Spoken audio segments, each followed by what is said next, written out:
Hey everybody, just wanted to give you an update on the blizzard of 2009 that's hitting the DC area.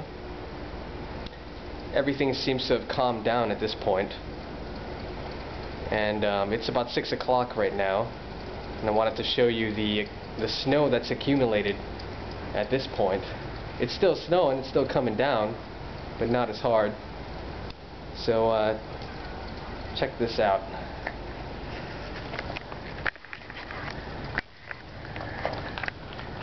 Take a look at that. Be careful as I walk down here.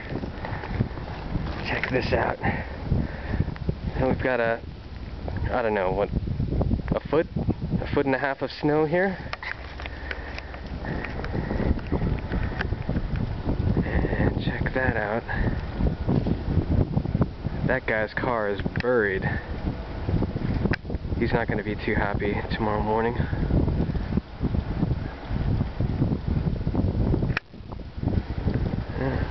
It's beautiful. There's a snow truck. Yep.